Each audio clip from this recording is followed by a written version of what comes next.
Intriga kayo na. Oo. O ito na, panoorin ninyo. Itong aming hanap ay green grass Sarap, no? of home.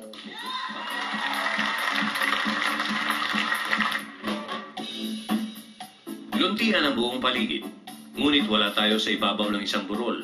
At lalong wala rin tayo sa paanan o pataniman sa isang bundok. Sa maniwala kahit sa hindi, tayo'y nasa bubong ng isang bahay, ng isang hanep na bahay. Isang maulan na araw sa inyo, Mel and Joey. Dito tayo sa Sintang Lupa, Mendez, Cavite. Ako po si Andrew Lo at ang nakikita nyo sa likod ay ang kauna-unahang eco-friendly house dito sa Pilipinas. Ako po ang gumawa niyan. Tara, ituturo ko kayo para sa hanep bahay.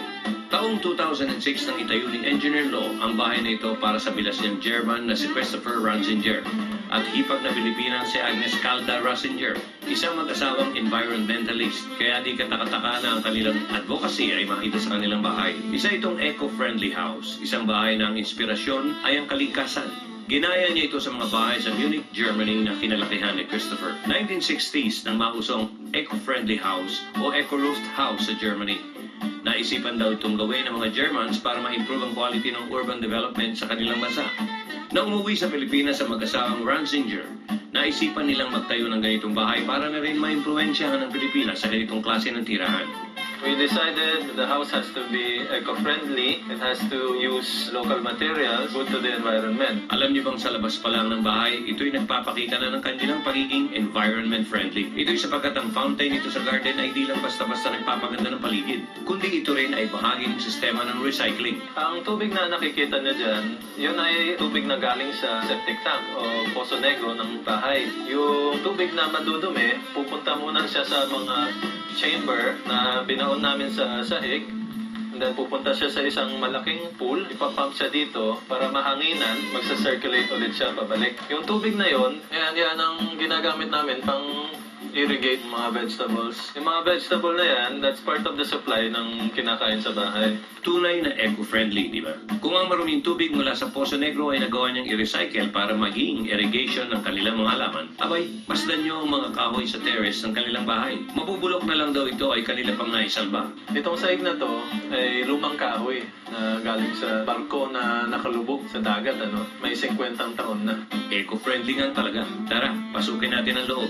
Maliit lang ang bahay ngunit hanep ang mga muebles. Pinopromote nito ang mga local materials ng ating bansa. Ito yung living room namin. Yung floor natin dito, kung papansin niyo, vegan tiles. At gaya rin ng kanilang sahig sa terrace, ganito rin ang ginamit nila sa kanilang dining set. Itong dining set galing din sa lumang kahoy. Ganon din, yung lumang barko. Kung lumang kahoy ang ginamit niya sa kanilang dining set, local materials din ang gustong i-promote nitong eco house maging sa kitchen o sa mga pintuan man. Bamboo ang pinangharap namin, tsaka local woods lang yan.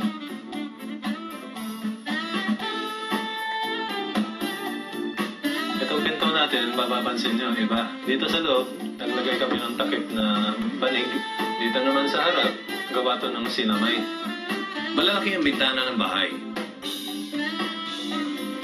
Kaya malamig na hangin ang pumapasok dito. At kahit na dumating pa ang panahon ng tag-init, sa loob ng bahay ay hindi mainit. Ito ay dahil sa bubong nitong tinatawag na eco-roof o garden roof. Hindi na kailangan ng ceiling. Gawa ng mga plants na nakalagay dun sa taas, sila ang lumalaban sa araw. Alam niyo bang di lang isang layer ang structure ng bubong na ito? It's made of 4 or 5 layers. Number 1 layer, ang nilagay namin ay tinatawag na fiber cement board. Ang ikalawang layer naman ay ang waterproofing. Over yung waterproofing, meron tayong nilagay na parang PVC para hindi tumagos yung mga ugat ng mga plants.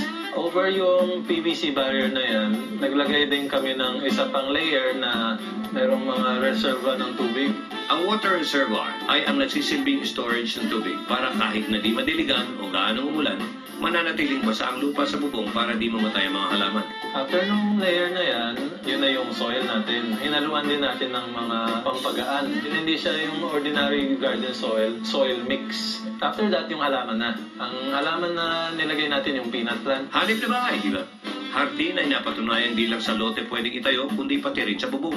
Ang cost ng bubong, pwede natin sabihin, mas mahal siya sa yero, pero mas mura siya sa mga bubong na naka-tiles. Baka kalikasan talaga itong hanip na bahay na may green grass of home. Salamat ng marami, Mel and Joey, sa pagpunta niyo rito. Sana hindi lang kayo nagandahan sa bahay. Sana may natutunan din kayo sa mga ideas sa pagtayo nitong eco-friendly house. Di bali tayo gumastos ng konti, pero yung mga benepisyo ay napakarami. Ah, ganda-ganda naman ng bahay na yan. Isa lang ang masasabi ko, partner.